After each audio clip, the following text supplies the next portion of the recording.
Hey everybody, what's up? This is my favorite shitty movie. I'm very excited about tonight. We're once again going back to the '80s to explore Gen X movies that have been forgotten.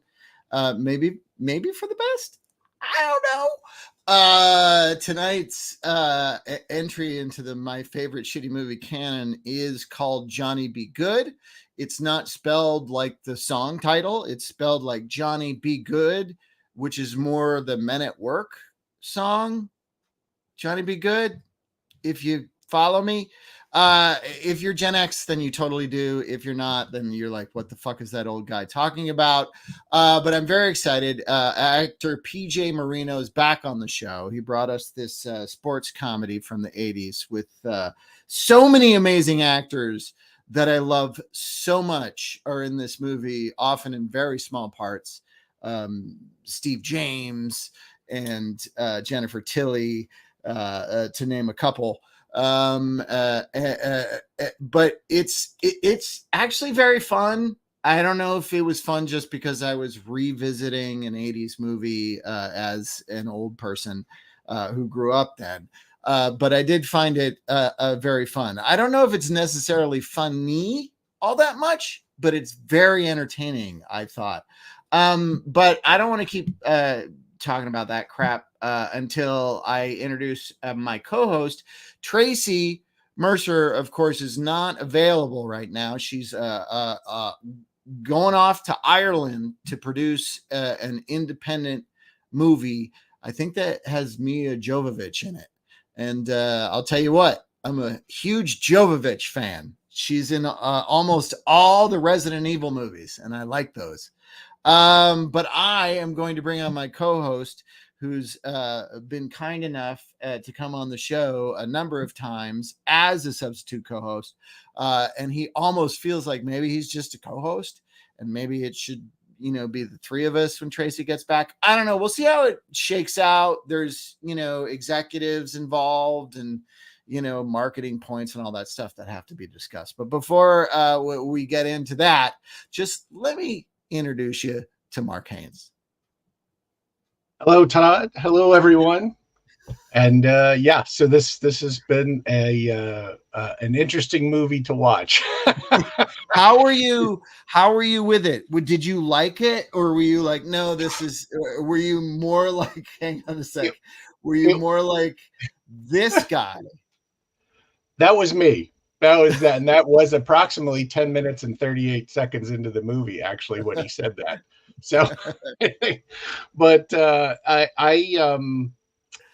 this movie, I had fairly fond memories of it from when it came out. And did you see it in the theater, or did you rent no, it? it was I saw this on video, home video, and that was the kind of home video where you had to go into the Blockbuster. In my case, it was a mom and pop video store called the Video Den in Thurmont, Maryland, and picked I this worked in two of those mom and pop places. Yep. One was called Video World, and it was in Holliston, Massachusetts, and the other was called Classic Video in my hometown of Sherburne, Massachusetts. There you go. Oh God! And so, yes, they are relics of history at this point. And this movie, I had fond memories of it. I don't anymore. I don't. There were just like I freed up disk space for something else. But I do remember. I found it entertaining. Let me ask you this question, Mark. Oh yes. Shoot. Because Anthony Michael Hall does this thing throughout the movie. And every time he did it, I was like, Jesus fucking Christ, if I was the actor he did that to, I'd be so mad. Yeah. And if he's in the scene with an actor with a bald head, even if he's off camera, he'll rub the head. And he does this like wiping the hand over faces of people. Like he's constantly touching everyone. And that's supposed to be what? Like cool, or like I own these bitches. Well, I feel like this movie was potentially built around the fact that he'd gone through puberty, compared because he I don't know if he was high school quarterback material at age 29 or whatever, however old he was when he did this movie. But it's very much against type for what he was playing and what he was at the known time. for. I mean, it Yeah. feels like, I agree with you. It feels like his representation forced this movie through the system so they could change his image, because he desperately wanted to change his image. Yeah. Yep. Now he beats up people in hotel pools. So he's still Well, it is his struggling. neighbor too, apparently, from what I read. I did a little research on like what happened to him, but he was just in some high profile TV show as a government agent of some sort. And I wish I could remember what it was. Let me look it up here. Yeah, I want to know what that is. But he's I think he's a solid actor. I always enjoy Anthony absolutely. Michael Hall as I think he's a solid actor, but not in this. No, but he's trying. He's forcing his way out of the geek thing. Yeah. Just so everybody knows, I know geek is not a politically correct term anymore, but Anthony Michael Hall's character in 16 Candles is called simply in the credits, the Geek. So that's wasn't his character, that was the character name in Breakfast Club too? Oh, maybe. I thought so. Yeah. Well, I think he had a name in Breakfast Club. Oh, okay. The show that I was referring to was a show on Prime called Bosch Legacy. He plays the head of the FBI office in Los Angeles, who that's awesome. Titus Welliver is tussling with throughout the series. I mean, I'm not saying I wouldn't be better at the job, but I'm glad he's getting work. I really am. Yeah. Well, that means, and from the looks of his IMDb, it's pretty steady. Yeah. Well, he had the Dead Zone show for a bunch of years. Mm-hmm. Like if you have even like a kind of off-center cable channel series that runs for a bunch of years, you're doing great. Well, he was recurring on the Goldbergs for quite some time on ABC as the school security guard. Oh, there you go. I think he was a security guard, and he probably got top of show for that. So it's very good. It was better back in the days when they actually reran stuff on the networks, but right. Good for Anthony Michael Hall. Right? He's still working, and I think that's great. Speaking of still working, our guest tonight is a great actor. He's been on so many series I can't even begin to list them, but he was also a friend and confidant on the strike lines last year, and he and his wife were always great to see on the picket lines. What a terrible time. But this guy was always in a good mood, and he loves the Oscars and Oscar movies. He loves movies, and so he loves shitty movies, and his name is PJ Marino. Hello. Welcome. Oh, what? You got an adult beverage. What's that? I have a popcorn. Yeah. Yes. Film Pig shout out. I'll tell you, the strike lines were interesting because it's like whenever they would, as soon as the actors, when the writers were on strike, there was very little video coverage because we look miserable all the time. But when the actors were out, that's like they would see the camera and they would put on a brave face. We're solidarity, we're marching together, and it's like it looked like a hell of a good time. And I mean, so it's when the writers strike, it's like we're not in our chairs, so we're already angry, like we're already not sitting down. So God bless the writers. God bless them for getting. I marched on the writers' lines. Yeah, I marched on the writers' lines before our actors union went on strike, and I've done it before. I did it back in 2007. I enjoy walking the writers' lines because you wind up like talking to writers, and they tend to be very funny. I mean, they can also be very dour. You're right. But they tend, even if they're dour in demeanor, they tend to be very funny. So what you'll find is that the dour ones write this crackling comedy, and that the people who are actually funny when you're talking to them couldn't write a joke to save their lives. No, they write. They write horrible dramas Yeah. that make you lose faith in Apocalyptic humanity. dramas. Yeah, it's how it goes. How like we're just after the Oscars. I guess I should ask you guys how was your Oscar experience this year? Mark, why don't you?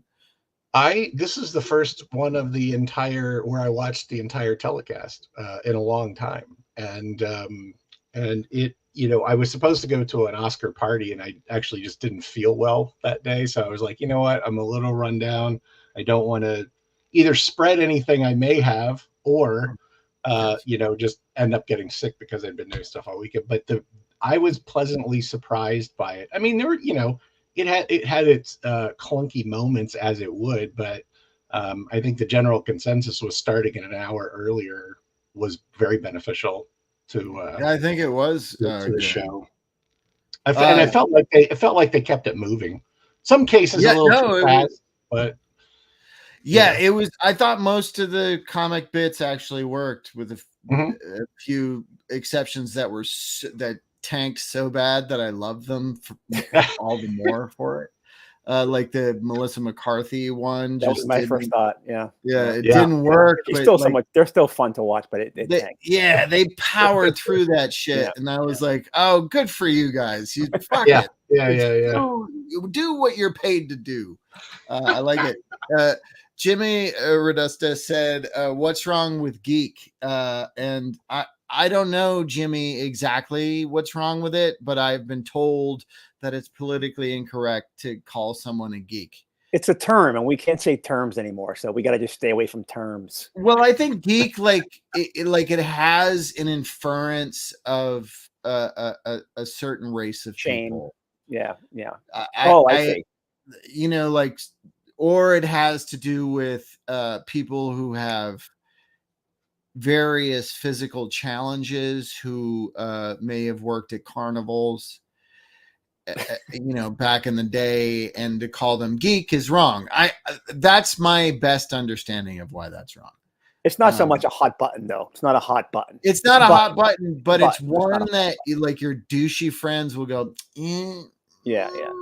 And then you'll be like, "Oh, fuck, you're right."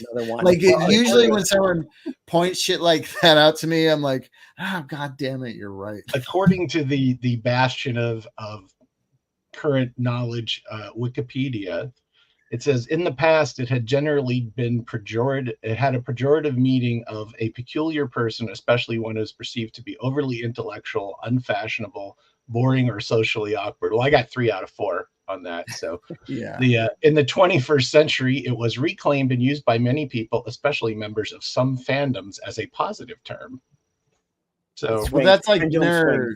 Yeah. I mean, because there were circus geeks, and those were people who had like the little a third arm growing. That's a long time ago, though, Todd. You're really aging. That's like the 1920s. No, but I think that's why. But I think maybe that's why of the issue.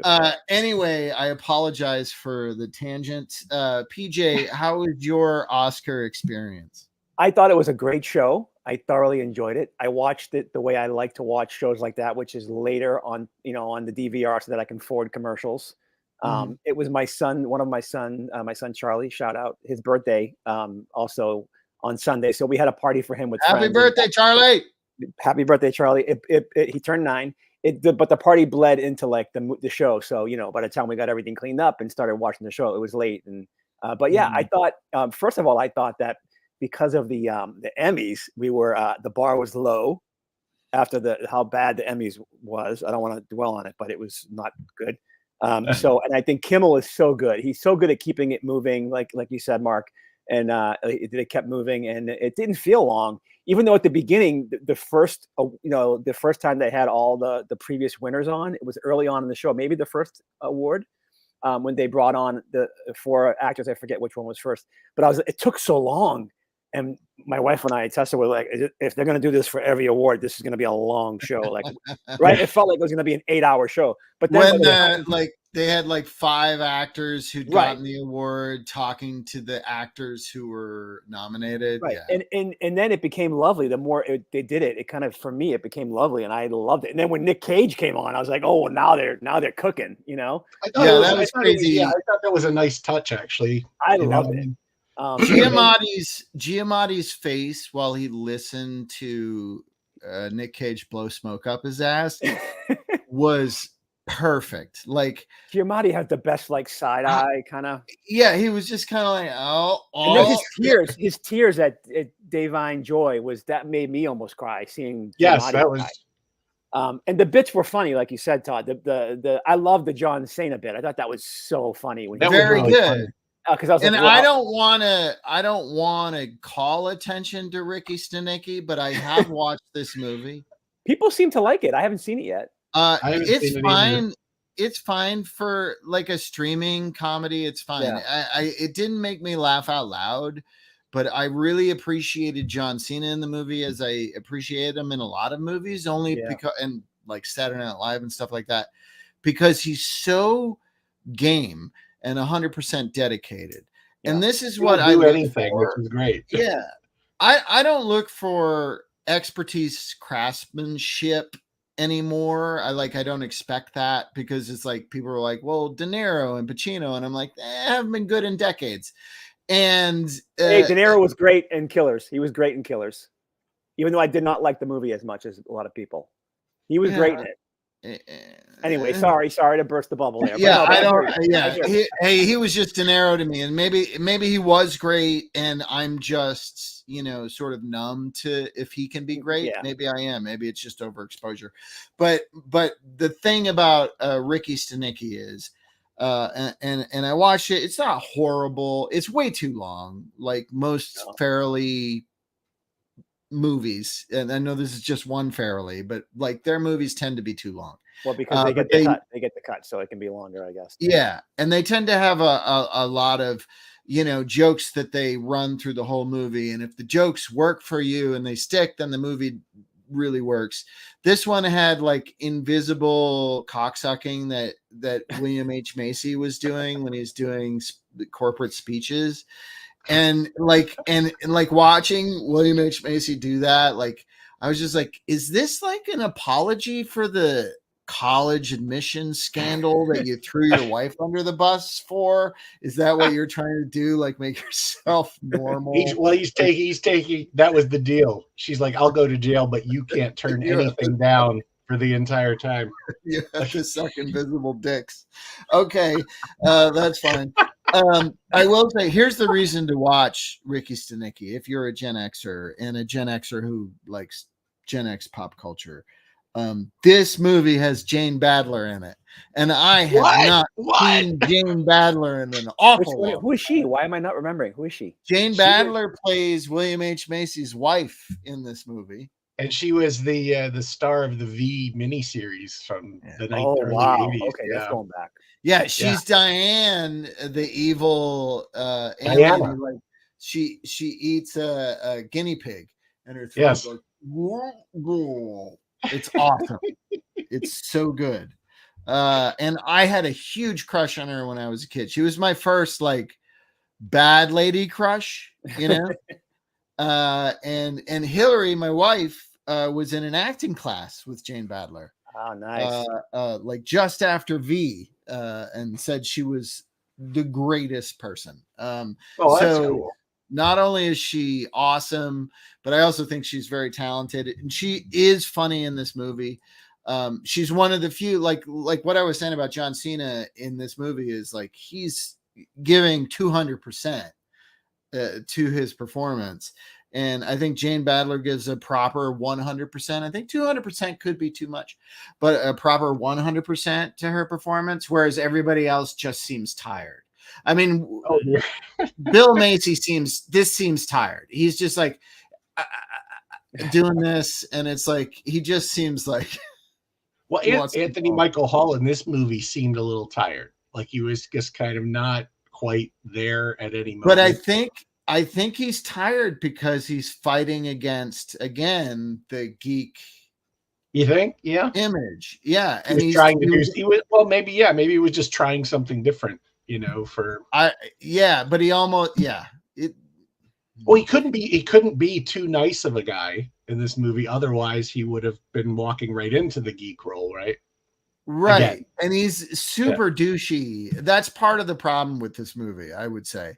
And also kind of one of the reasons it's great as a shitty movie is that he's not really very likable. He's a dick. Like we said, he's constantly putting his face on other people. Yeah, at the beginning, little that kids. was the thing. It's like he kind of starts as a dick. So if he becomes more of a dick, is his redemption just being less of a dick at the end? Is it less of a just dick at enough the end. that he waved at the football player who failed? Okay, we've gotten deep into this, so I need to have PJ take over and take us through this movie. It's a 80s, late 80s sports comedy, PG-13 rated sports comedy starring Anthony Michael Hall. PJ, it starts with this scene. Right. Immediately a gay slur, by the way. And Yeah. I was gonna Seconds like, into the okay, dialogue. we're in the 80s. like We are you're in the less 80s. than 30 seconds into a movie and someone's dropping an F-bomb. Yeah. Not the fuck one, the other one. Yeah. And Oh my I'm like, God. okay, we're in the 80s. And yeah, that was really the only that's really the only football scene in the movie, right? They have that big sequence at the beginning. Yeah. I mean, aside No, from like, there's a pickup game. pickup football a game ridiculous later in the pickup movie. game, set piece. But this is like the opening of the movie is this. You have the homophobic slur-ridden coach speech getting them psyched, which then Anthony Michael Hall's like, yeah, so macho. But we also see his face. Yeah, seeing his face for the first time, like I think Mark says, since watching the Oscars, is such a jolt. Yeah, and also, but I was like, it's so much fun to see Downey and Hall because there was like the Weird Science reunion. So that's right. That. Yeah. And he just goes for and he goes for it in every scene. He's so like he's in his own movie, and every time he has a monologue. Yeah, he does. That's true. He's a scene stealer in this movie. Totally. Well, in this movie, before we get to even the opening title, he makes this face, which to me is really funny because the coach is making these horrible, he's saying these horrible things, really. And he's got the only reaction that makes sense, but then he's just on board for everything afterwards. So it's a very funny cut in the movie, but it's not followed up in any way. He's not really terrified by the coach. So, and then we get the game. We get a game, sort of ridiculous game. Yeah, and this happens. We see that. Look at that font; those fonts together, tangled. It's beautiful. There were some. I mean, that was the thing. Like the title graphics at a certain point in history were just like, boom. We're gonna like cover 2/3, half the screen. Yeah, and when I started watching, it's not just white letters on black. It's like we're going to show you stuff and the title at once, and it's going to be all into itself. I mean, look at the cursive Johnny tangled into the Be Good with the fraternity lettering underneath. It's their varsity lettering underneath. Yeah, the Letterman's jacket letter. Yeah. And I love that they make the game as ridiculous as possible. Like that's the thing with this movie is they're like, how ridiculous can we go with all these sequences? So, because they're in the championship game. So obviously the other team can't stink that much. They must have done something right before getting to the championship game. And they have them like inept. Normally this is how the Super Bowl works. I know this past year it was kind of a good game. But normally that is how it works. The other team is like, how the fuck did they they had them up 52-0 before they score again. So they win like 59-0 in the game. And I'm like, wow, okay, that's a choice. It could have been like a close game where they win dramatically at the end. I still would have bought the fact that he's a great player. But it's opening credits. It's just letting you know Anthony Michael Hall's character is so good. Johnny is so good that of course they won the championship. There was no contest. So then everybody's the switching back and forth between the narrative of this movie and the bits that are kind of dropped in to me is very reminiscent of One Crazy Summer in that respect, where you got this kind of story going along, and then there's this just really goofy thing that happens, and then you're back to the story. That just like weird costumes or impossible accidents, like the scene there where they're in the locker room. The coach walks out and he punches a glass water bottle. Yeah, that would have destroyed his hand. Yeah. I love that. That's so true about this movie. There's a couple of examples that I can think of off the top of my head. One is like the guys going to the bait vending machine. That was so bizarre. Yeah, and he eats. He gets one goldfish in a bag with water. And then he eats it, and he says it's redneck sushi. Yeah, it's like what? So it has bizarre. nothing to do with the rest of the movie. We just wanted to watch a guy eat a fish. Yeah. I'm pretty sure he really ate that fish. Probably. Yeah. This is like a Jackass level stunt pushed into a movie. But yeah, and there's so many characters. Like this, she gets thrown in for no reason. I love seeing her. It was so nice to see her. Always. I had forgotten she was in it. Yeah. Always. Thank you, Chucky, the series, for bringing Jennifer Tilly back. Because I love her so much. Was there a photo of her standing in an airport with Chucky standing behind her? Yes. Yeah. Oh, fun. So the credits happen, and you have the game where they win. Yeah, it's great because Anthony Michael Hall is that good. He wins everything. And then during the game, this is so important to me because these are two actors who I love so much. So when they pop in, I'm like, oh shit. Seymour Cassell and Kevin James in a scene together. Steve James. Or what did I say, Kevin? You confused me. Yeah. I knew I was going to do that. I'm going to call him Kevin James. Yes. Steve James, who I love, of American Ninja and the Exterminator series. A guy I like. Steve James to me is a guy we lost way too young. Yes. Very much.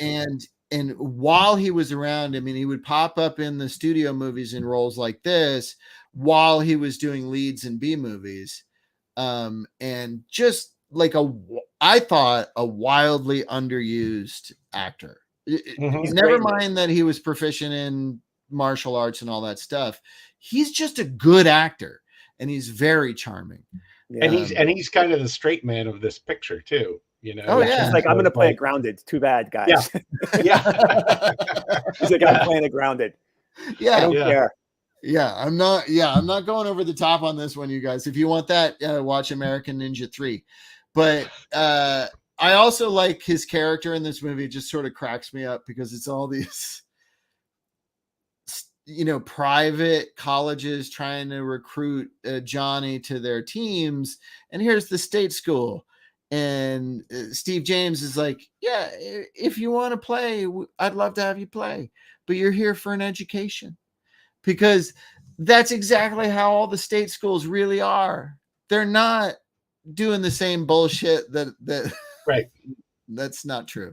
But I love the idea of it. I love the idea of it. It's a great and that's probably, if this, however this script may have started, it may have started as kind of poking fun at like not really poking fun, but just kind of pointing out what was going on in high school sports in 1988, and which is still going on now, is the kind of the side hustles that get the students to get guys to come into the college, just to pump up the football program, while the dorms in the library are collapsing, they're building a giant new arena and stuff like that. And how crazy did they make the recruiters? Like, they're like, how ridiculous can we make these guys? Oh my God. Yeah. And there's so many of them, and they're just, I guess it's pre-internet and stuff. So I guess it makes sense that they all just descend physically. They're always there everywhere. Before we get into that though, I just wanted to show this. one picture, because there's this moment where someone keeps saying, one of Anthony, it might have been Robert Downey Jr. That cheerleader has no underwear on. That was Robert. Robert, yeah. And by the way, she did. I rewound it twice. She totally has underwear.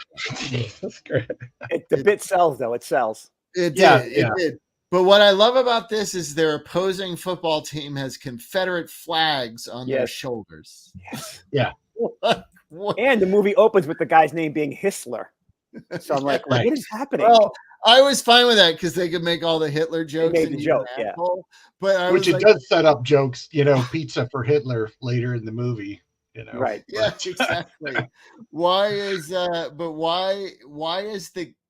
friggin' KKK got a high school football team? I don't know. Well, it was a state flag. It was a state flag for quite a long time, right? Oh, South okay. Carolina. They didn't give that up. We don't treat our traders like Germany does theirs. It's weird.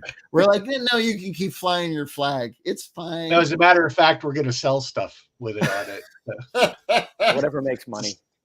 So, PJ, after the game, after the opening credits, wow, we're not very deep into this movie. What happened? So, we were just talking about it. Well, also, we can't gloss over the fact introducing Uma Thurman, which I found to be so amazing. I didn't realize that was a shocking thing for me to see. Actually. I was like, wow. Yeah. I mean, it's so nice seeing them so young. They're so young. And seeing Uma nice, and yet it makes me feel old.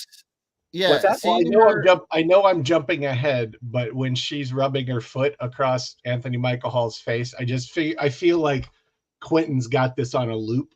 Exactly. On his phone or on his computer, That was the first thing I thought. Yeah. He squeezes his nose. We must have all thought that. It's amazing. That's Quentin on the door behind her right there. So. He was working in a video store and he just played this one moment over and over until the VHS wore out and the store had to order a new one. I agree with you guys. It's a great point. So PJ, what happens? So what's happening after the game? After the game, what happens after? It's the whole movie is just him going to college, right? What happens directly after that? Well, directly after, okay, I'll help you out. He's getting pitched by a lot of people. Yeah, he's just trying to get out of the stadium, right? And including some very famous people at the time. We'll get into some of them Seymour. later. Does Seymour actually pitch him, or he's separate, right? He doesn't pitch him like the other guy. No, he doesn't pitch him. Seymour Cassell is playing the recruiter for Piedmont College, right? Yes. Piedmont. Who has a deal with the coach. He's using the coach, who's a total douchebag because it's Paul Gleason. Did he ever play a nice guy ever? I don't know. It's a good question. Yeah. I just think of him from Trading Places and raped by a gorilla in Trading Places. Yeah. What a horrible legacy. That's actually a Google question, Todd. Did Paul Gleason ever play a nice guy? Is it really? Yeah. What are the answers? Hang on. What? The guy, Paul Gleason, the guy who was the asshole in many 80s movies. There's no direct answer. Nobody knows. He apparently played a nice guy in a 1985 made-for-TV movie called Ewoks: The Battle for Endor. Holy shit! Do you remember that? I have a copy of that on DVD. I have to watch that again now. Oh my god! I bought it when Toby was little. Yeah. Yeah. I think that may have been the only time he was a nice guy. That's awesome. Okay, I have to watch. By the way, also I enjoyed seeing Robert Yeoman as the DP. I just want to give a little shout out to Robert Yeoman because I know him from all the Wes Anderson movies. Oh yeah. But this was like kind of before all that. Yeah, way before all that. Yeah, he's got. I would love to see this movie. I would love to see this movie done as a Wes Anderson movie. That would be every old movie is a Wes Anderson movie. Yeah, that would be great.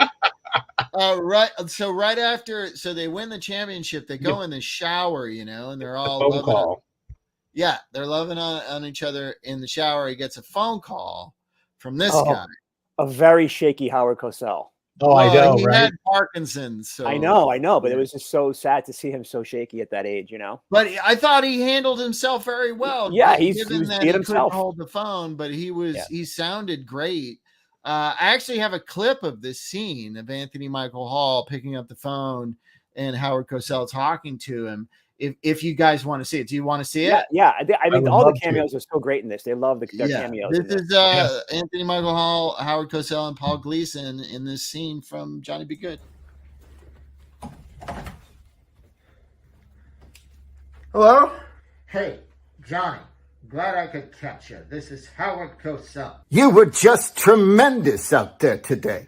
I've never seen a better performance On the high school level, you should go to an Ivy League school. by the name of Yale University.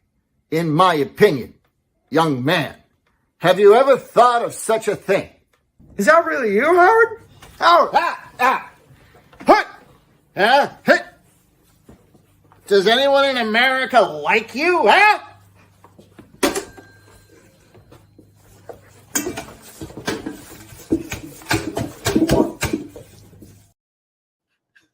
That was great. Oh man, I love your Colby jacket. knew I love couldn't your see what he jacket. was doing in the end of that last take. He was fucking with me. I love That was awesome. The face grab. Oh yeah. Jeff Lou says that was a very good Howard Cosell. All of us can do that, right? I feel Howard like Cosell. with that Anderson family reenactment, I have crossed a border because I'm now starting to see. I've seen the wig before, so it's like now that I've seen it come back, I'm like, okay, cool. There's By the way, now I'm Hillary has been crushing these reenactments. I'm Oh, yeah. thoroughly enjoying Hillary's performances. She's was unavailable this week because she's studying for a administrator exam that she has to take next week. So Colby doesn't do these much anymore because he's too cool. But Rightly I so. begged him to be Anthony Michael Hall, and he was like, all right. He did a great one. I mean, when I grew up, when I was a kid, when I was his age, everybody compared me to Anthony Michael Hall. Oh, funny. That's what I was compared to as a kid. I got Buddy Hackett, but you do you. Buddy Hackett. It's the mouth. Where did you grow up in the 1960s? It was a different time, Todd.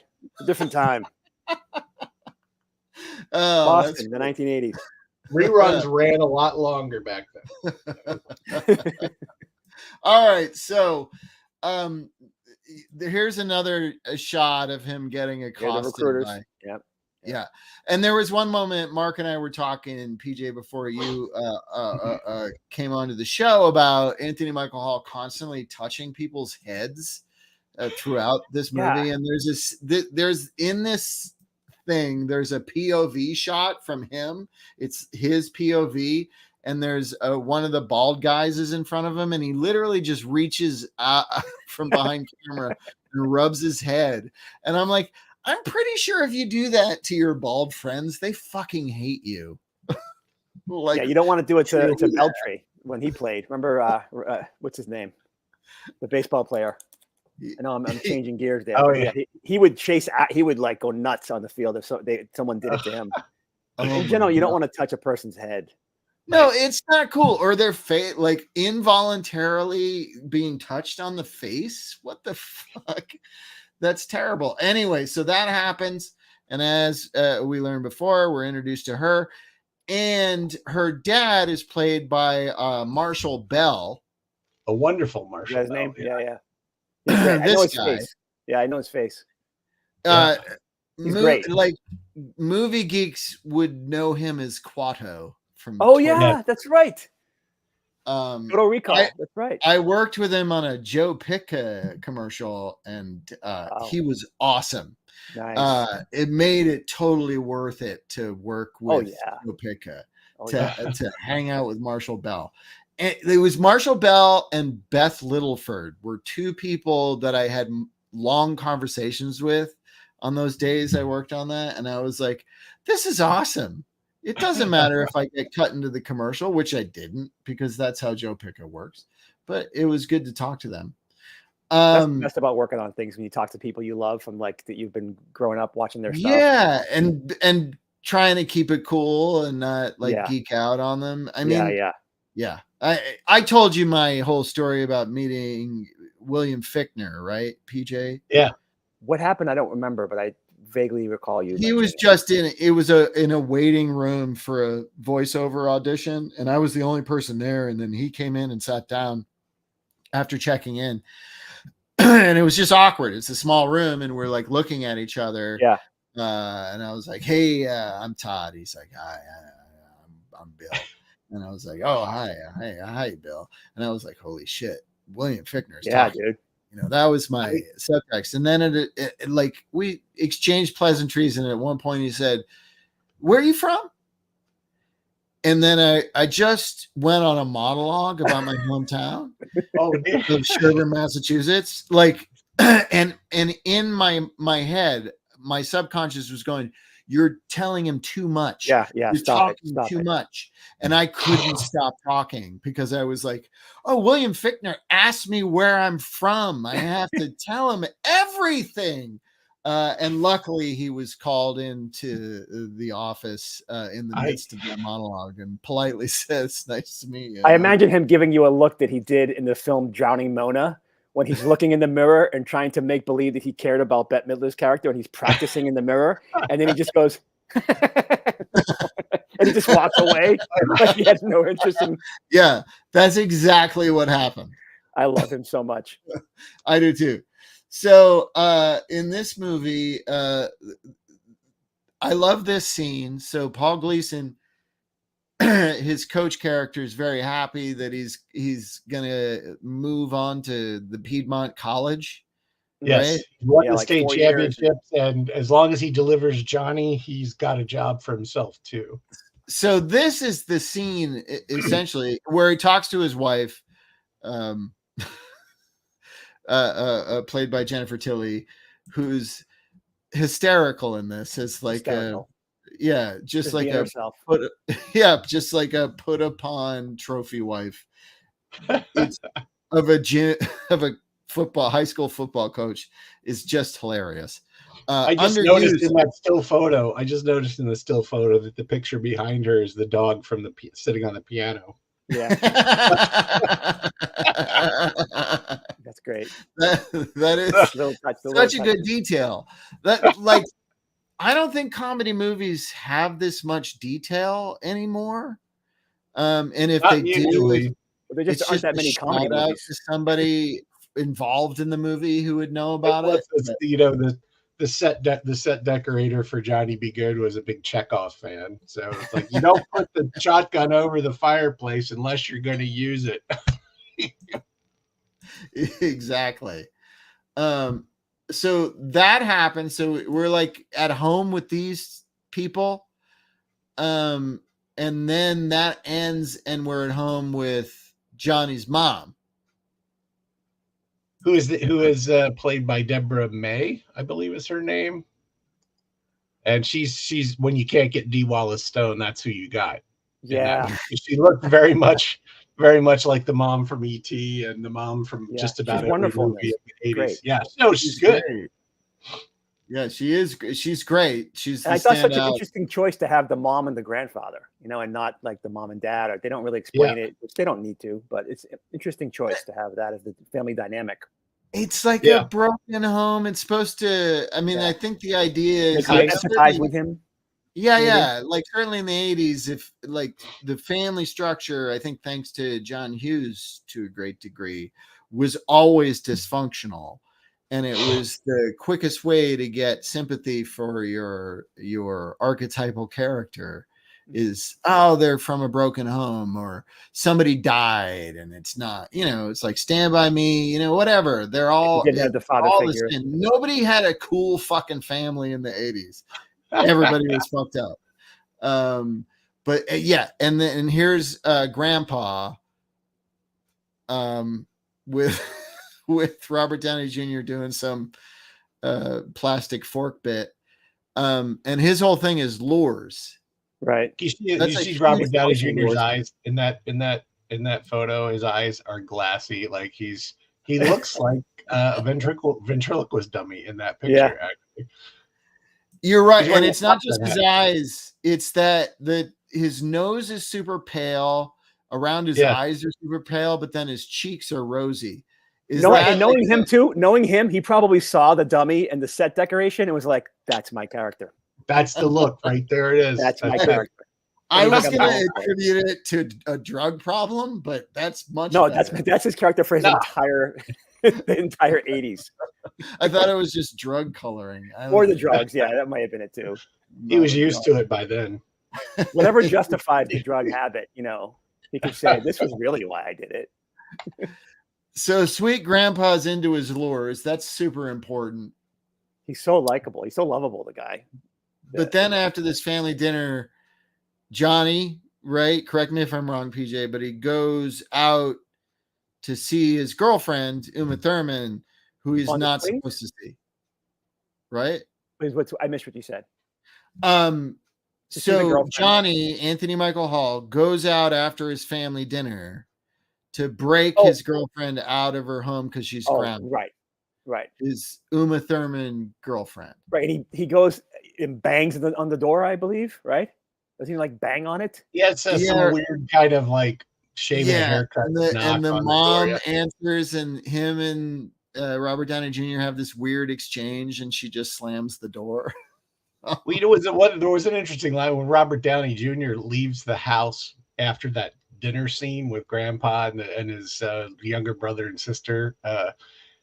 Robert Downey Jr. says, "Your family's really nice," as if he's never met them. Like this is his best friend in high school, So Right. I feel like there were multiple drafts being shot, and they just put this together after. Yeah, their relationship is very unclear. I feel like, don't you feel like they had a great time though doing? Like, I feel like Downey. I mean, he's probably for high. sure. He and Hall had so much fun together. Yeah, It made me want to see them right now in something. Really Yeah, did. it's true, and I do like Anthony Michael Hall is having fun in this, maybe for the wrong reasons, and that's why it's like kind of a shitty movie. But it's impossible not to enjoy people having a great time. Yeah. So they go to the girlfriend's house, doesn't work out, and then The big the set police. piece, the football game. This is where we find out we found out earlier that her father was the chief of police or the that's sheriff. established off the bat. Yeah. But this, you guys were saying before, is there any other football game after Right. the opening credit sequence? And here it is. It's a challenge from Marshall Bell to have a football game with him and his cop buddies against Anthony Michael Hall and Robert Downey Jr. And it's a long, silly sequence. It's crazy. Yeah. And all of a sudden there's cheerleaders. Everybody from town is there. Why are there cheerleaders? Where'd they come from? There's The cops are going cheerleaders, through windshields. yeah, I mean, they're like, let's just make this as crazy as possible. Like, this is one of our in big the set scene, pieces. and the scene starts with him smearing the football with dog poop. That's Oh, yeah. it's kind of there, but that doesn't stop the game at all. No. No, the cops are covered in shit, and they're like, "We're doing this anyway." Well, and one of the people that's playing in the game on the cop side is somebody they had arrested in the. He was, police car. one of the, It's so dumb and unnecessary, and it goes on for a long time. This movie is 85 minutes long. Like 7 or 8 of those 85 minutes is this bullshit. That's You know, true. this script was started with the set pieces. They're like, okay, we're going to go this, and this. That's the movie. And they just Yeah. built around that, Well, that street looks to me, and it's what's funny is that this film is coming out in the midst of all the kind of the John Hughes movies, and as we were talking about, Anthony Michael Hall is trying to use this role or this part to get away from those types of movies. But this movie looks like one of those movies in terms of the visual aspect of it. And that street actually looks like the other street over is where Ferris Bueller lives, and then another street Yeah. over for is, sure. I wonder where they yeah. you shot know, it. is the house from Home Alone or something like that, you know. Yeah, you got me. So there's Yeah. this after the game, and then there's this sequence and there's a drive-in. movie. They're at the drive-in. Yes. And this sequence, I love this sequence. This There's the best line of the movie in this sequence. Besides that, This character is introduced in the drive-in sequence, and you're like, who the fuck is this guy? And he Yeah. doesn't show up again until much later. But he does say he's a 10:38. common thread. Yeah. Yeah. He And you says guys know who played 10:38. him, right? What's that? You guys know who played him? I looked it up. You see who played him? Yes. What his name is? Who is it? Go ahead. It's Go ahead. Robert Downey Sr. Yes. Oh shit! I didn't know that. I didn't know that. Neither did I. Not That's until so afterward, funny. yeah. I didn't know it either, but I knew he was in this movie. I just didn't know what part. Yeah. How interesting, right? But Yeah. but you guys, this scene has my absolute favorite line in the movie. Do Which you want to is guess what? what it is? Uh-uh. I What have no is it? idea. This is crazy because I think I only saw this movie at the theater. I'm pretty sure I saw it at the theater. I don't remember if I rented it or not afterwards. But I definitely saw it in the theater, and I think I haven't seen it since then. But we had this running gag in my neighborhood in the late 80s, I'm sure early 90s, where my friends would say this line, and I had no idea it was from this movie. It's one of those lines we kept saying for years and years, but I never really remember where it was from because this movie has not been in my consciousness at all. Right. But it's right. it's the movie within the movie when the kid's singing. The kid is singing to the girl, Uh-huh. and he says, "I saw your beaver flash."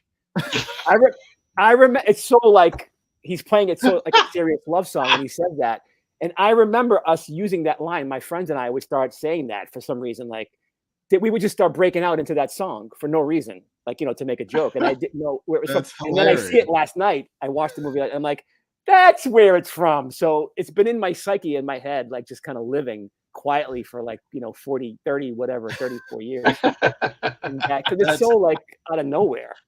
Yeah. I love no. I love these kinds of like when there's a movie or within a movie or a TV show within a Yeah. movie, and you're like, what did those actors think?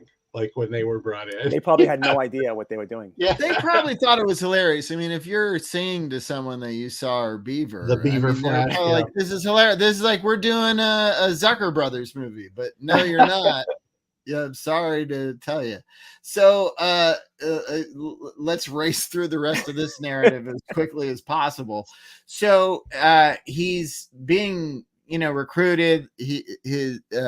Paul Gleason tells him to come up to Piedmont. He says he will, but then he goes here. And Gleason has never won. Has he ever won in any movie ever? Probably not. I right? don't believe so. Right. No. But yeah, No. the Embarrassingly beginning of Johnny going through progressively more elaborate schemes to get him to go to specific schools, and in this case, he's going to Tara from Gone with the Wind. Yeah, well, he's going to Texas, and Texas goes big. So big That's true. mansion.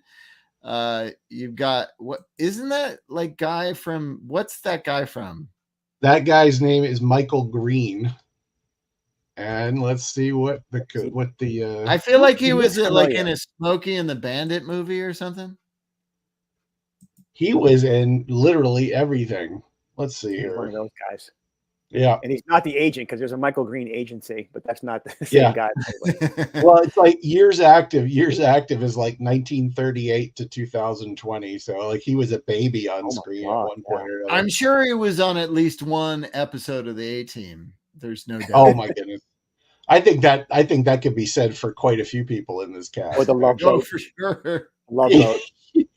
Yeah. I don't know if this lady was, but I love this moment where she's at the big Texas football party thrown just for Anthony Michael Hall, and she's drinking a margarita, and she just is so horny for Anthony The Michael teenage Hall. boys. Dude, By the way, this is why Anthony Michael Hall did this movie. To have women looking at him like this, because it's Yep. scripted that way. Yeah. Yes. It's why I do movies. It's the same reason. By the way, you mentioned earlier, Mark, you didn't know how old he was. I think he was 20 when this came out. Oh, okay. Okay. 20. Right. Right. Not that old. Yeah. No, not at all. Like, he shouldn't be struggling to his Anthony Michael Hall's handlers, his representation did a fucking shit job of handling him. It's like he shouldn't be worried at 20 this hard Right. about changing his thing to be like an action movie star. I mean, come on, you guys. Maybe it was him that really steered it. Maybe he really wanted that. Who knows? Yeah, maybe. But then, He had a lot of power that's back like that's a kid with too many hormones completely out of control. I mean, because we don't really calm down till after 25. So if you give us too much power, it's ugly. Two of the I started at things 25, so before that, being an actor. Oh, Todd. You there, Todd? Yeah, I'm here. Can you not see me? Yeah. Now we see you. Okay, sorry. Yeah, sometimes when I put the pictures up, my shit freezes. I apologize, but I want to show these photos. That so during the Texas, can we call it a seduction? I mean, what do you call it when you're trying to get a football player to play for your team? What is it? Is it not seduction? Yeah, it's a seduction. You're courting them. Courting, that's it. Yes. Which is also a seduction, but that's Right, a nice way of saying seduction. Thank you. Courting, that's what it is. So there's this car, yeah, the horny toad. which I love. And then the plane had that too, the airplane. Yeah, the airplane had spikes as well. Yeah. I had to choose. There's only so many pictures I can put up. So I went with the car. The car, because the car after the plane takes Anthony Michael Hall to here. Where she's had this all set up on the 50-yard line of the stadium at the university. Yeah, and she makes it the party like she's just figuring this out, but no. Yeah. She clearly knew she was gonna bang Anthony Michael Hall on this star at the 50-yard line. Little Cowboys reference there. And and he doesn't like it. He's trying to get off of her, but he doesn't try hard enough. This is like the midpoint where he's starting to consider things. The midpoint. Yes, and then he goes even after he's had not sex on the 50-yard line. He goes out to the Armadillo Country nude place with all his pals, new pals, I should say, and he meets this guy. Great scene in the movie. Great scene. Yeah. It's very sweet, right? Yeah. This guy, great character actor. Do you guys know his name offhand? Yes, his name. Yes, I looked him up. He's Tim Rossovich. Rossovich, yeah. Yeah. He played in the NFL. He played. Yeah. Is he related to Rick Rossovich? He's not. I mean, it didn't say if he was. I looked for that. He did not say he was related. In so many movies, he's got his eyes. He is the brother. His brother is Rick Rossovich. Oh, really? They have the same eyes. I wondered. Yeah. Oh, okay. They have these pretty pale blue eyes. Okay, that's cool. That is cool. Yeah, he's great. This scene's great. Adds a little emotion, you know. Yeah, and Anthony Michael Hall is like waving at him as he's driving away with his douchebag friends who are like, "Fuck you, loser," and he's like, "Sorry." Well, that was that was when of course that's with the advent of the same way there are no cell phones in this movie. There is a gas station attendant that actually comes out to your car. Mm-hmm. Which is that still happened in the 80s. It was happening before I came to LA in '97. It was still happening. I think it still happens in Oregon too, actually. But yeah, I remember, guys, before I came to LA, and I got here in January '97.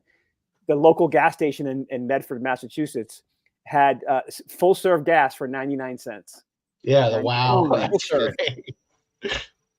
But that was when it started because it became a choice. Oh, sure. Yeah. When in the beginning of the 80s, they would just show up and take care of your car if you pulled up. But then later it was like, well, you can pull up to the full service pump where you'll pay extra, or you can do it yourself. It's, I don't know. That's kind of interesting. The way we see things deteriorate. So I wanted to point this out about this sequence is after he has, like, in the midst of meeting this guy, we, for no reason as the audience, see these two assholes. Oh yeah. What? Yeah, there's Vendabate. They get this guy with the white hat gets a bag out of the Vendabate machine. There was never a Vendabate machine. I want to say that this is like a Zucker Brothers moment just thrust into the middle of this movie, where there's a Vendabate. He gets a fish in a bag of water, and then he eats it, and he calls it redneck sushi or Texas sushi or something. I forget which one, but yeah, he said sushi. I forget which one. We lost you for a second there too. Whether it was Texas or redneck sushi, it doesn't matter. Texas. Yeah. It's just, there was no reason for this. And that's a lot of film time in an 85-minute movie taken up. So that all that crap happens, and then we go back home where and then her cutting the chicken. Yeah, she does cut chicken. That's all I could fixate on was watching her cut the chicken, the raw chicken. Is she working in like a fast food restaurant, or is it a grocery store? I don't remember what. Oh, right. Okay.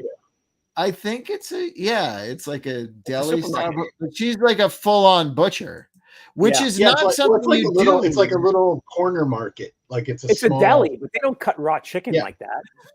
No, unless they put it in the rotisserie, but even then they don't cut it. Yeah, the butcher does that. Yeah, it's very odd. She's a butcher. You straight up can't be a butcher in high school. You have to. Yeah, you have to earn that.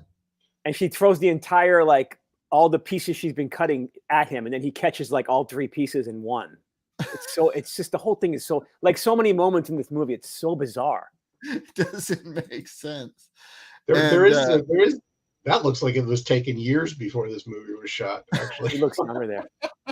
By the way, wasn't he Farmer Ted in 16 Candles? Farmer Ted, right? But he was called... No, that's what they called him, but in the credits, he's called the Geek. The Geek. I think you're right. I think it was 16 Candles. He's the Geek. Yeah. Yeah. So this happens. So basically, this is like, this movie doesn't try very hard, but I think this is the moment where it's supposed to be, where he comes back after being, courted by the Texas people and the money and the sex and the riches and the drugs and everything. And then he's confronted with his old girlfriend, who's a butcher. And maybe that was supposed to be a joke, that she's a butcher and that should be scary, that maybe he cheated on her or whatever. But that doesn't last too long before Grandpa's at the local store trying to sell his lures, and the old guy. This is that I have to go check what that sound was because their cats are in the other room. But that is the most intense scene in this movie, right there. Those guys. My god, yeah! And a great single of that other guy, looking down on him, just really, showing us his whole the great angles of his face and his nose. I was like, wow, this guy's a character, and he really goes for the guy. Yeah, he really is. He reminds me of one of the character actors from the reboot Texas Chainsaw Massacre movies. Okay. The guy running the store, or Grandpa? Yeah, the guy running the store. Yeah. Oh, he looks like, in this angle, he looks just like the guy from the Texas Chainsaw Massacre remakes. Certainly the one that Marcus Nispel directed, but maybe not in the straight-ons. But I don't know. Maybe it's the same guy because this is so long ago. So I love scenes like this, that he's probably a local actor. Wherever they shot it, they found this local guy, and this is his moment, and they give him great coverage. It kind of reminds me of the scene in Hell and High Water, the waitress that steals the whole movie with her scene. I don't know if you saw Hell or High Water, but I love these moments with these one-off scenes with these characters that local high or whatever, and they just rock it. Yeah, that is great. I love it too. So then we wind up here. This was one of the weirdest, honestly, one of the weirdest scenes. It's where they're hatching a plan.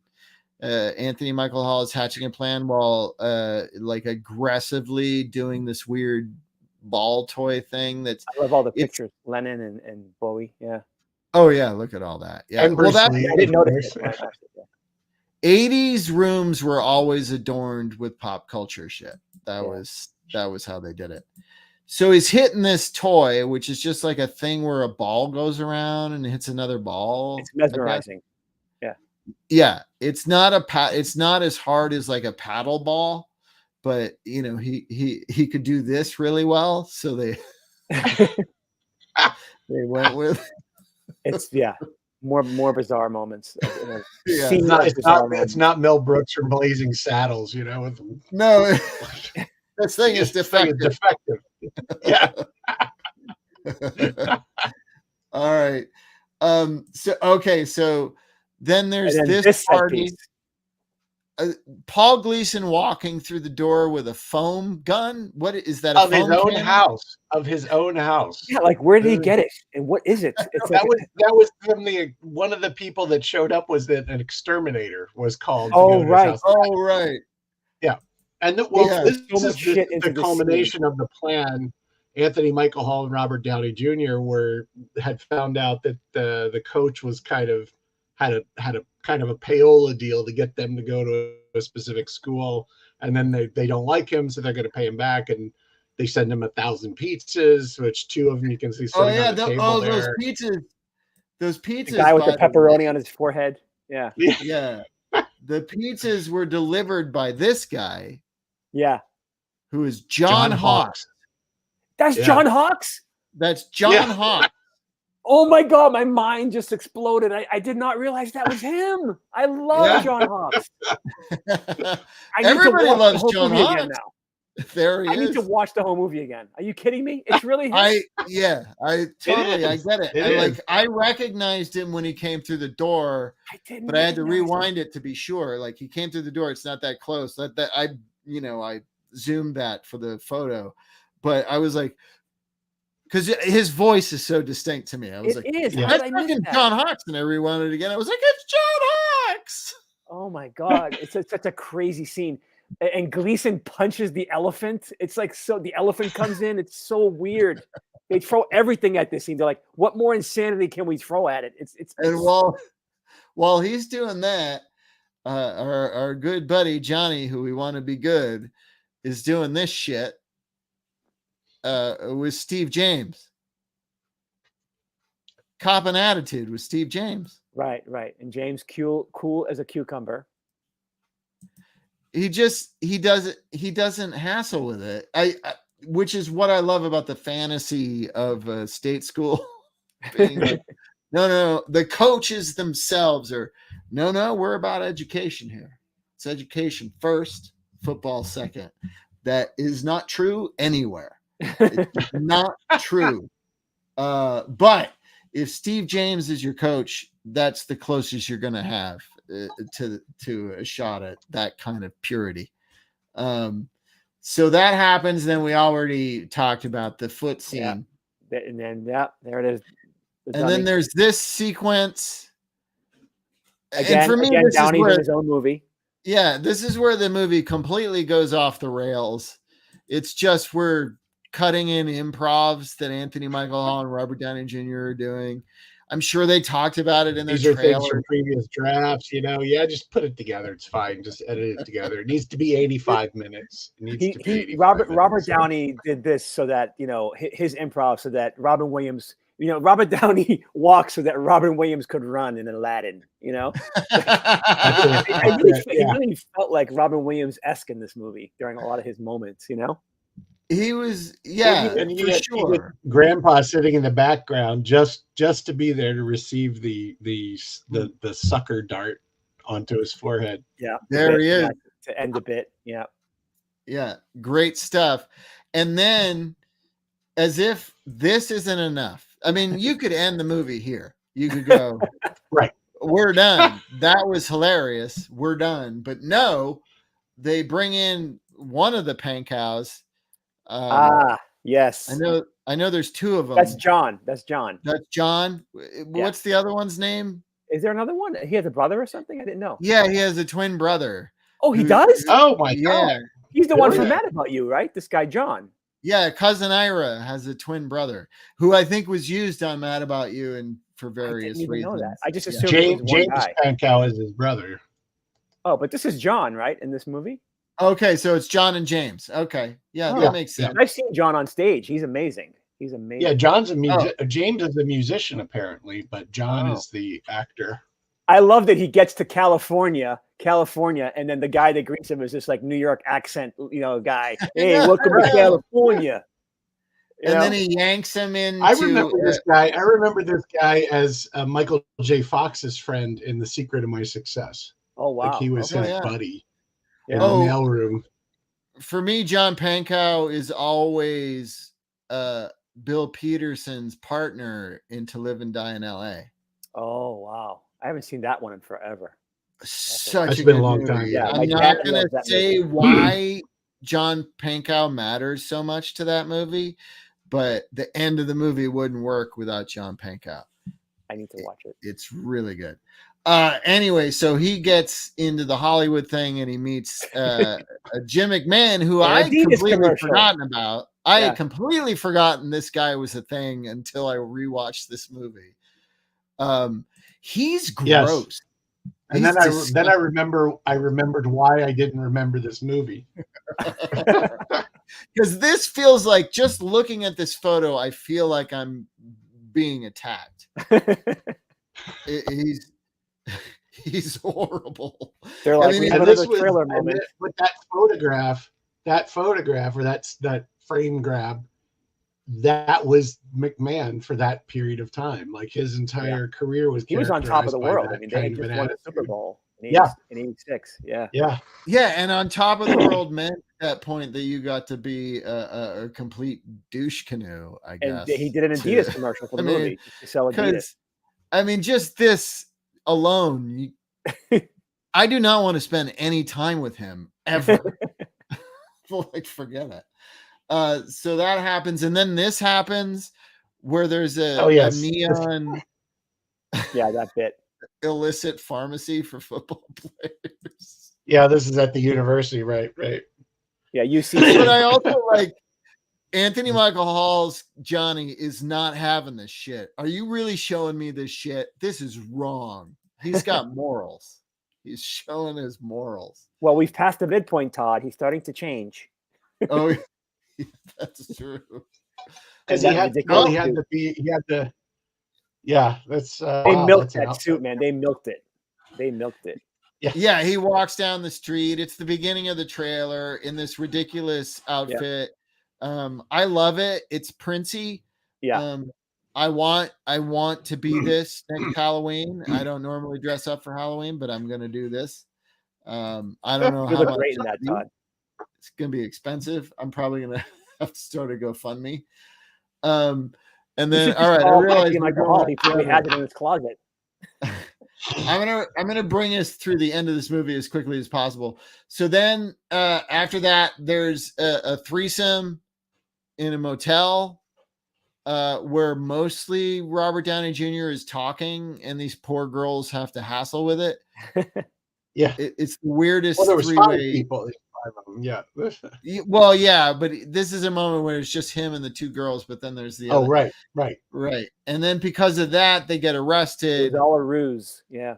Yeah, they get arrested, and then so Coach douchebag has dirt on them, so Johnny's got to do what Johnny's got to do, and then they go to the like the climax of this movie is just announcements.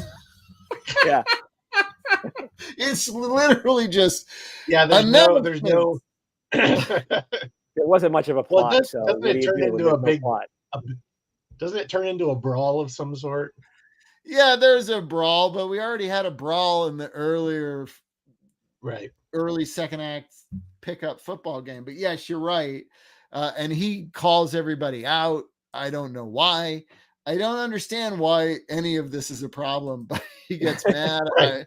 Right. Well, I completely missed where he had the change of heart, actually, because he, when they were showing him at the California school, and they're showing him all the illegal He wanted steroids to and go there, Eastern right? McMahon, Yeah. and he's starting to question, like, why am I doing this? Like, this doesn't feel right. And then the next thing you see is he's in that outfit strutting down the street of his hometown, where you're like, right. well, I thought And you this were is having second thoughts. Also after he dealt with the ex-football player who was working at a gas station and sweetly waved at him, who made him think. Right. So it's just like it's taken a while for things to take root, but they do. And he's shame on you, everybody. And then here's his Robert Downey Jr.'s dad again coming in. Guy on the right in the background there. Best expression in the movie, right? That's great. That's a great still. I like that's that. That's a guy. That's clearly a man who did not enjoy Putney Swope. That's probably too deep a cut for. That's a deep cut. Anyway, Robert Downey Sr. turns out to be some kind of government operative investigator who's trying to blow the lid off of whatever collegiate bullshit is happening with because the NCAA is so honorable. Yeah. So they're watching out. Well, that's the thing. You look at this movie and you're like, if you were buying anything up to this point, the NCAA becomes the hero of the movie, and you're like, oh, fuck it, I'm out. Yeah. Well, so then, as you said, brawl breaks out. That's the only way to end an 80s movie, with a fight. Well, of course, the guy that you pictured there in the blue jacket, his entire move consists of kicking guys in the nuts with his knee. Yeah. Because he's short. That's what guys not wrong. If you're in a brawl, that's what you do. In an actual brawl, yes, you do whatever it takes. I agree. You either punch him in the neck or you kick him in the balls. Have you never been in a mosh pit? Jesus Christ! I thought we were all Gen Xers. Just kidding. Not since Ralph's during the pandemic. Here is Steve, not Kevin James. Smiling at Anthony Michael Hall when Anthony Michael Hall says, "That's the look. That's the look of a character who avoided the brawl." Even though he was the most qualified actor in this movie to be in a brawl. That's true. Because he's great. And then they drive away. That's how you end an 80s movie, Todd, with the drive away in the car. Yes. That's and how I you love really it. end it. Because Robert Downey Jr., while he's looking at Anthony Michael Hall and Uma Thurman making out, has the right expression that a third wheel would have, which is like, for fuck. The friend is always sitting up on the back too. I'll just watch this. Okay. Yeah. It's very Can't Buy Me Love-esque. It is. It is my favorite 80s movie, perhaps. But we need to do a show about all the 80s movies where there's the threesome in the car, Ferris Bueller. This is part of why I think this thing is Hughes-like in some respects, because there was always three people in the car, in the Hughes movie. Yeah. That's true. It's very Hughesy. They were going after it. Quick suggestion for an action triple feature. All right. Yes. Iron Man, Kill Bill Volume 1, and Out of Bounds. Ooh. All three of these actors. Out of Bounds is something I haven't seen since the theater. Oh, yeah. My God. I don't even remember what it's about. That's a long time ago. Highly worth it. That was before this, right? Or after? It was after. It might have been after. Yeah, I think it was after. It was either before or after. It's hard to say. I don't really remember. Right around the same time. Yeah, it's within years of each other. I don't know which one was first. So we've come to the end of our discussion about this. Guys, give me your final thoughts on Johnny Be Good. What is it? What is it, PJ? So for me, I found myself constantly saying, "Oh, this is ridiculous. Oh, this is what? This is, oh my God, what?" And then I'm like, I'm really enjoying this. I don't know if it's the nostalgia, but I had a good time. I haven't seen it since I was probably 16. So Yeah. overall, I mean, I think just seeing them young and in their prime and crazy set pieces, I was like, thumbs up? Question mark? Yeah. Yeah, I agree. It's problematic as a Kind of the heart of a feature. shitty movie, Yeah. Mark, what's happening? Mark, are you having trouble? I put my legs were crossed under the desk, and when I put my foot down, it landed on one of my cats. So he just took off. So I'll pay for that later. He's gonna take a dump in the hallway, I'm sure, just for that. But what are your final thoughts about this picture? I think PJ was right, is that it is hard, this one of the occupational hazards of either being a guest or a substitute co-host on this program is that it's hard to watch these movies without that nostalgia happening, where you're just like, objectively, this is a horrible movie. I mean, it's just like, it just doesn't really get going. The characters are kind of all over the place. No plot. But you're watching it because this movie, it's like, we loved these movies during that period of time, and it was just the same reason that characters, part of the reason, I mean, how many movies have we done where the characters go to the movies and they're watching? This was one, Humanoids from the Deep, last week. Yeah. It's like, because you went regardless of what was playing. You didn't look at the movie listings and say, we're not going to go to the movies. Yeah. Right, exactly. So it was a social event. It was a social event. One Crazy Summer, which we just did, that had a movie. The movie itself was not as important as getting together with your friends at the theater or the mall in many cases, if it wasn't a drive-in. And this, this movie brought back memories. I remember having a movie poster from this in my, my room, Wow. and I was just, and then because this was a big movie when it came out. I mean, it was, it did really well. Yeah. Yeah. And so, but yeah, objectively, I think looking back, it's like, there were some editing choices I might have done differently, just in terms of there being a little bit more of a defined arc for Johnny during this. But overall, it is, as PJ said, it's like, as bad as it is, you still enjoy it, and I think it is a large, for me, I'll say for myself, it's remembering not just the movie, but what was potentially going on in my life, at that point in time. Sure. So there's a lot of warm feelings with movies of the late 80s. Yeah, I'm the same way. Yeah, absolutely. And early 90s, actually, for me. All right, let's do this. Let's do Be Bad or Be Best. This is one of our closing segments on the show where both Mark and I, PJ, will present movie titles to you, and you decide whether they're so bad no one should watch them, or they're Be Best, which means they're so bad everyone should watch them. Okay. So I've got Mark's selection up first, a movie that I admit to owning. Oh, this is up to the black hole. This is this was Disney's attempt to cash in on the big budget sci-fi films of the era. This is from 1979, and it's so who goes first? We'll ask PJ. Is it Be Bad or Be Best for you? Oh, absolutely Be Best. Absolutely. My memory of this movie, because I did see it, but I don't remember it. But my memory of this movie is being away for the first time at sleepaway camp, and being really missing my parents. Like, I was 7 years old, away from my parents for I want to say 3 weeks, and them coming to visit one time, and the gift they gave me was a black hole puzzle. That's my remembrance.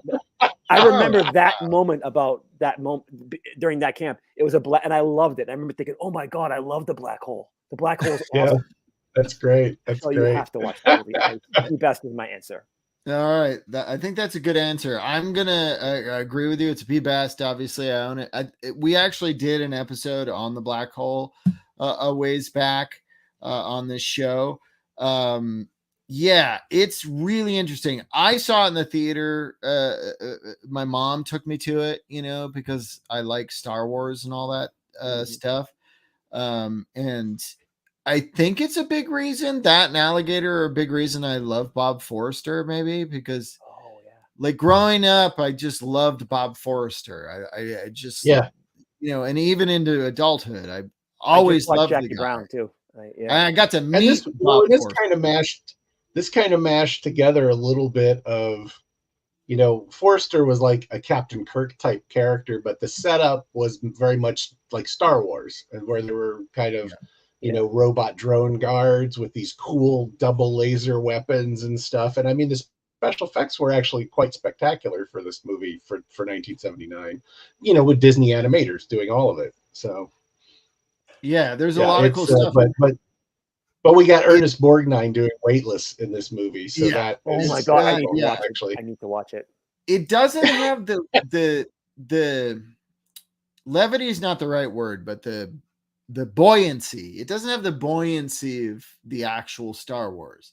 That's the weird thing about the black hole.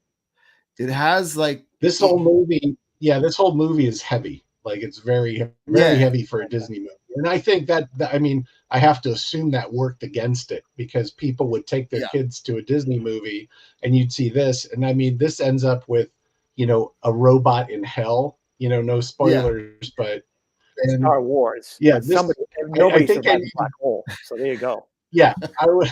I would love to do some Google research on like parental letters to Disney after this movie came out. There's probably some good ones in there.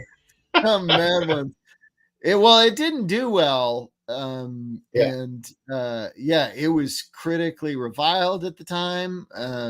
But I still saw it and liked it. I always remembered the robots that looked like trash cans that were lampooned in the Ice Pirates. Yes. Well, one of them, of course, was voiced by Roddy McDowall, and the other was voiced by Slim Pickens. Yeah. Wow. Yeah. It's kind of a weird delight from the 80s, I would say. Yeah, definitely. Definitely. It does have a heavy, dark feel to it that doesn't leave you. I don't know. It's a weird thing. There's certain movies when you walk out of them, you just feel tired. Well, this is a Disney movie this is a Disney movie that's got at least 2 or 3 jump scares in it, which is unusual. As well, so it's just there's all kinds of like watching this, knowing not now or not then at the time, but now you're like, this is a Disney movie, but it's got this kind of heavy kind of gothic horror element running under this glossy sci-fi. It's begging for a remake. If that's the case. Oh my God, it really is. I would agree. Well, I'm surprised. Yeah, I mean, Disney, I'm sure they're furiously trying to work this into the Star Wars canon since Lucasfilm has now got all of that, And the black hole, correct me if I'm wrong, but it was rated G. I'm pretty sure. Yeah, I'm pretty sure it was. Which is like a very dark movie for rated G. But I would, if you're going to do a double feature of Disney movies of this era that have a G or a PG rating that are kind of dark, I would watch The Black Hole and Something Wicked This Way Comes. Yeah. Which I believe is rated PG, but it's like super creepy, but it's not, offensive. It's like gateway horror and gateway sci-fi for your youngins. Here's my Be Bad, Be Best. I like to try and come up with some sort of theme title. So I found and I'm admitting to owning this movie, and please do not judge me for it. But this is a sports comedy. Be Bad or Be Best. The Benchwarmers. With Rob Schneider, David Spade, and John Hader. John Hader. Yeah. How's this for this you? Before, for me? But this is before or after Napoleon Dynamite? was before, After. right? Every After. Gotta be movie after. he's in is after Napoleon Dynamite. Yeah. There's Every nothing John before- Hader movie is Oh yeah. Yeah. Nothing before Napoleon Dynamite. PJ, have you seen The Benchwarmers? I have not seen it, but I'm gonna swing to be bad because it's Schneider, and it's Poor, as much as I like poor Spain. Rob Schneider, but it just assumes Yeah. I mean, it's I like Snyder in SNL when he was on SNL when he was that guy, but I'm not gonna. Yeah, I'll go be bad on this one.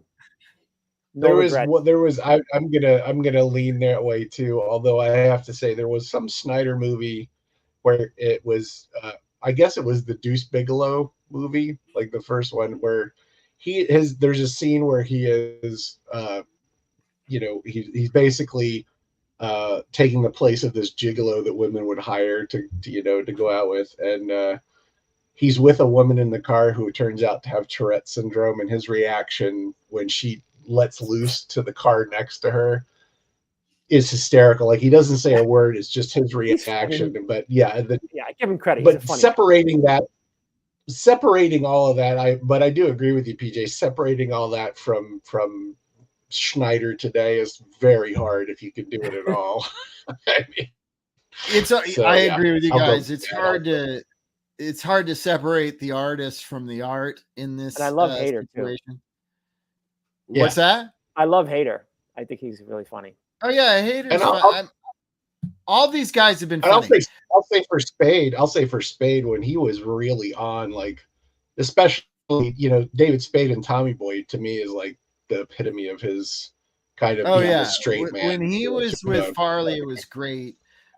This is a controversial thing because some people just absolutely hate this movie that David Spade is in that came out on Netflix, I think a couple years ago, with Lauren Lapkus.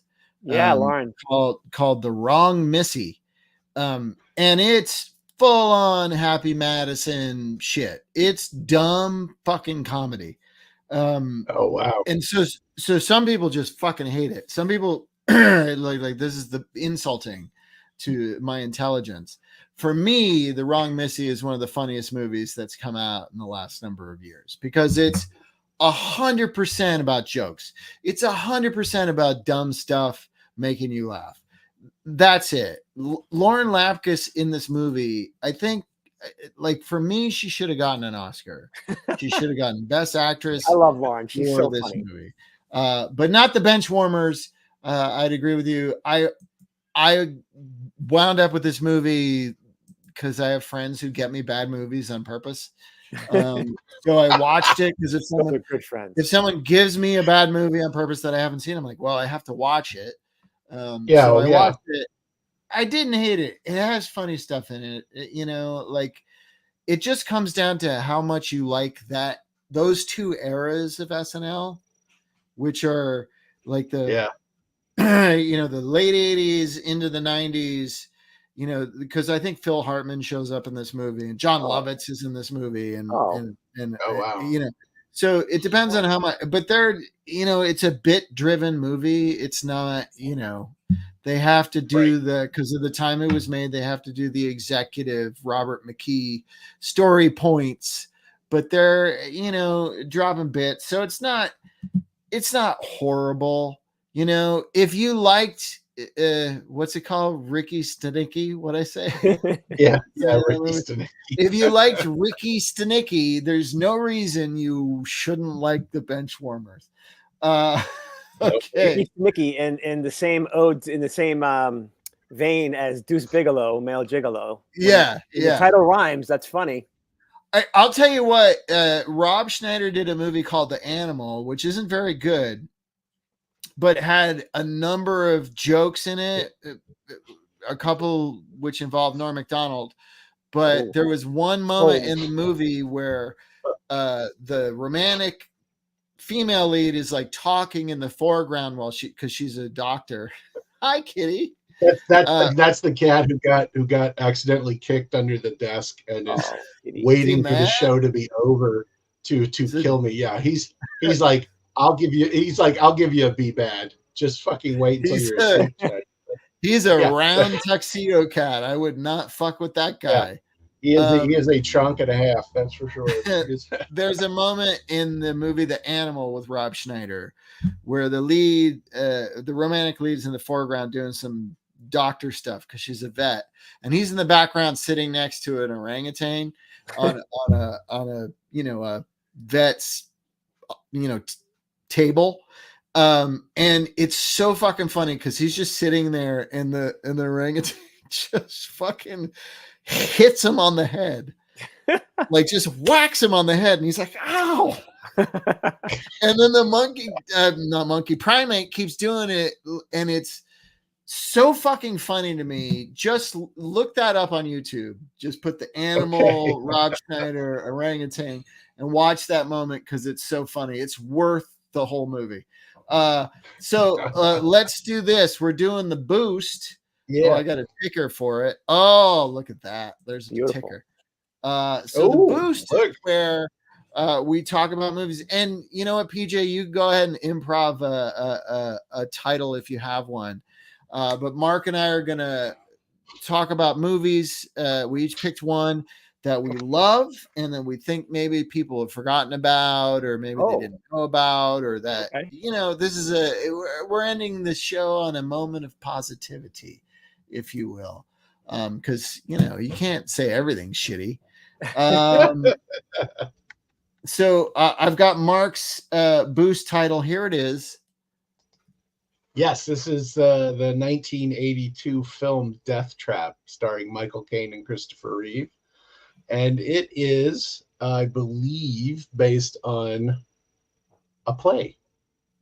But it is essentially it's a murder mystery set in a farmhouse on Long Island. With wasn't there a 50s movie called Death Trap? Not that I am aware of. There was a 1972 film. Apparently, there were plot similarities to Caine's 1972 movie Sleuth, according to the Wikipedia here.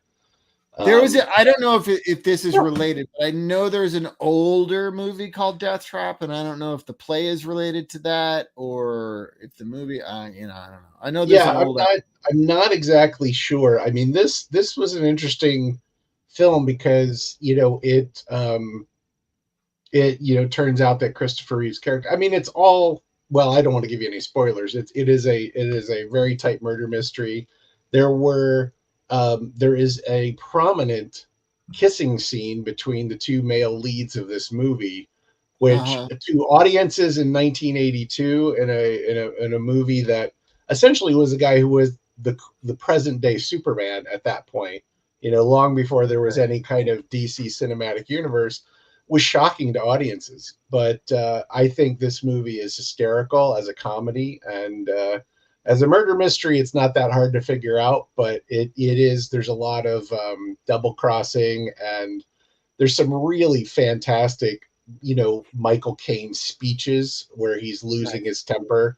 That is just, if you've ever seen him lose his temper in any movie, it's worth it. And he does it several times in this one. So that's why I think this movie deserves a boost. People should see it.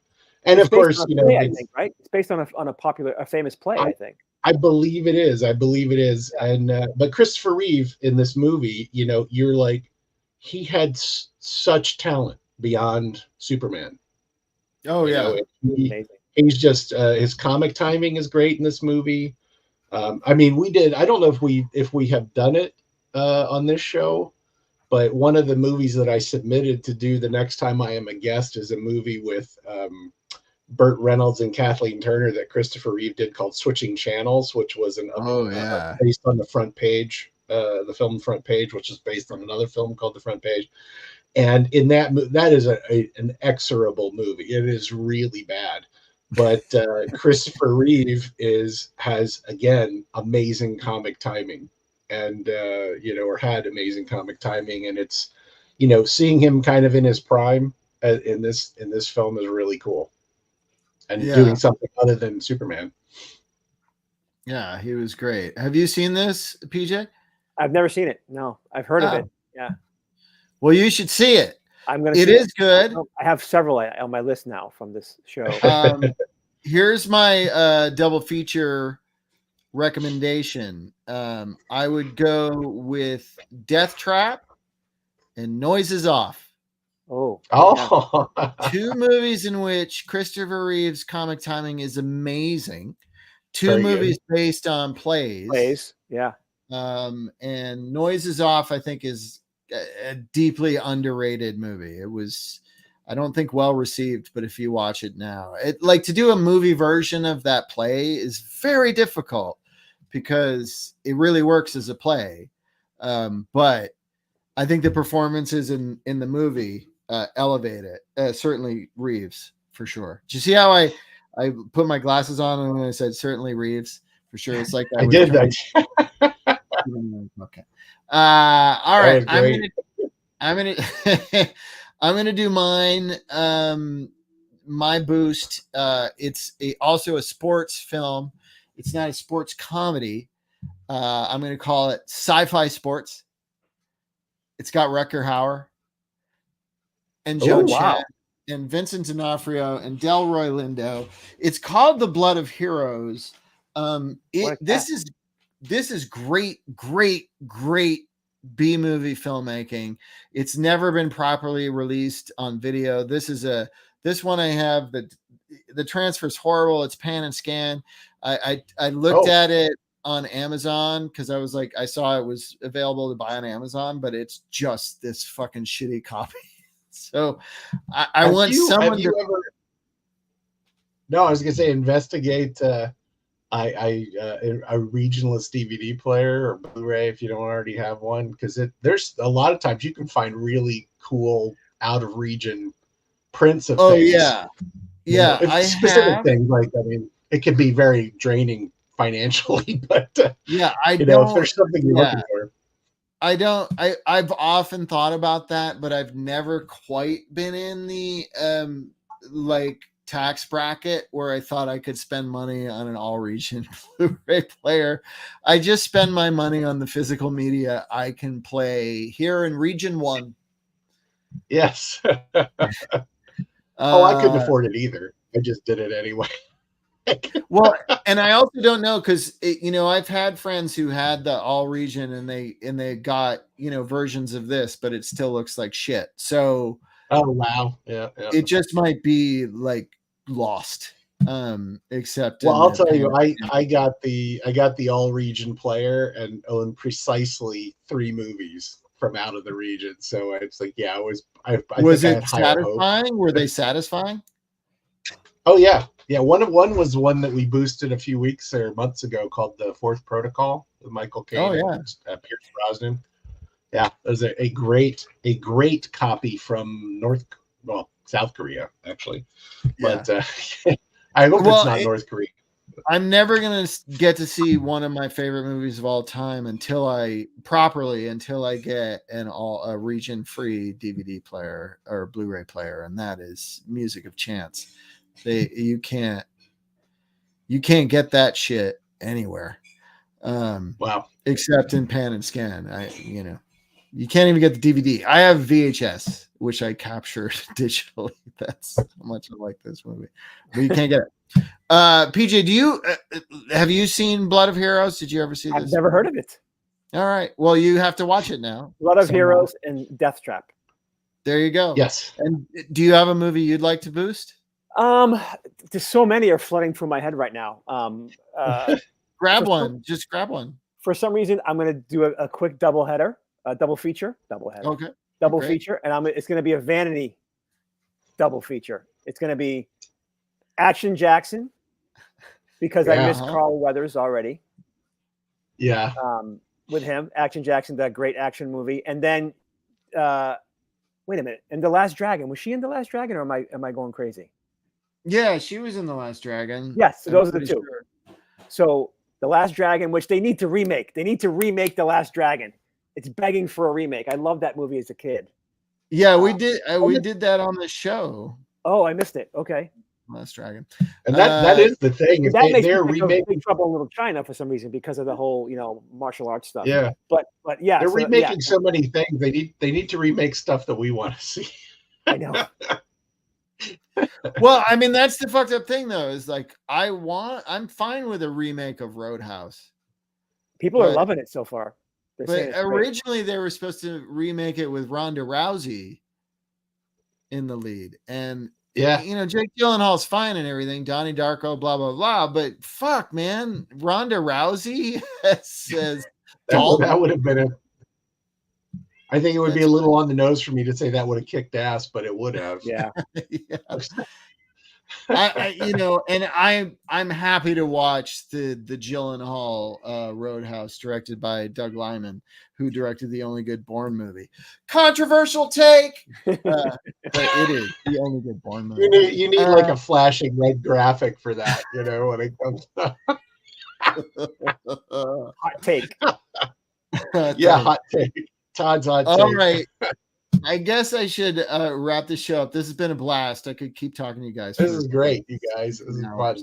Great job. PJ Marino, thank you for being on the show. Is there Yes, sir. Thank you. anything that you would like us to look out for that you were involved in? I know you got some some indie stuff in the pipeline. Yes, maybe? well, I have two movies that one that I wrote and star in and produced, and one that I co-wrote and I am featured in, and they're both wonderful. So hopefully they're coming to you very soon. One is a romantic comedy called Don't Say It, with starring the wonderful Rich Grosso. He co-wrote it with me, and this woman Jessica Abrams. We all wrote it together. And it's just that we just had a screening not too long ago, just for cast and crew, and it came out so great for like a shoestring budget. I'm very proud of it. Hopefully, it's going to be coming out very soon. We're in the midst of selling it, and then I have another movie that I wrote myself called Captain Tsunami's Army that we've been working on forever. But it's near the finish line. We're almost done, and it's awesome, guys. I cannot wait to share it with everybody. My role is huge in it. So my wife, Tessa Monroe, is amazing in it. And Maddie McGraw is stars opposite me. And she was in the Black Phone, and she's going to be in Black Phone 2. And she's amazing. Cool. She's a young actress. So it's a wonderful comic book mystery kind of thing. So hopefully it'll excite you and bring you to tears. That sounds great. And I just did a big commercial that I can't talk about yet that hopefully you'll all be sick of very soon. Oh, you got a commercial? Yeah, I got a really great commercial where I do something very, very interesting in it. Like it's a single good. of me. So we'll so- be on the lookout. Be on the Yeah. lookout for that. What's that like? I haven't booked a commercial in Yeah. 2 years. Hey man, you've gotten more than I have no. lately. They're few and far between for me too. I but haven't God gotten bless you. any in 2 years. Yeah. Oh, it's been that long? Yeah, I've filled out an application for Target. There's- Righteous. it's Righteous. what I got. I would like to think that that the commercial work is actually going to go back on the upswing because there's so many people. The idea that they're now starting to bring ads onto the streaming networks that you're already paying for, like Yeah. I could just go back Yeah. to cable for this. So It just why not? depends on what I hope that translates into more work. Is what I'm saying. I hope it depends translates on what into the more work. industry goes for, but chances are before they get to actors like PJ and myself, they're first going to go non-union Yeah. for those ads. And I've seen them and they look pretty non-union. And if they're going to spend money, they're going to do it with a star. They're not going to do it with, Super Bowl. regardless of all the marketing research that's been done throughout the decades that would suggest that paying a lot of money for a celebrity that doesn't do anything to further sell your product. But that's what the industry likes to do. We are, as a country, a bunch of star fuckers. So you got to accept that that's how the businesses will be run. But hopefully, things go up and You're just down. gonna have to become a star, Todd. Yeah. I would love to. I think it's too late, but No, you never no. know. Sam You never Jackson. know. You never know. Sam Jackson. Godzilla's 70 years old. Just won an award. Yeah. So yeah. He is. It's never too Godzilla's late. Godzilla is a fictional character. What? And What? Sam Jackson got sober, and I don't want to do that. I don't want to do either one of those things. I don't know what to do. Either be a giant lizard or get sober. I don't know. Thank you so much, guys. Thank you, Mark gentlemen. Haynes. Thank you, PJ. Thank you, guys. We'll see you next week on my favorite shitty movie. Sounds good. Love Good yous. night, everybody.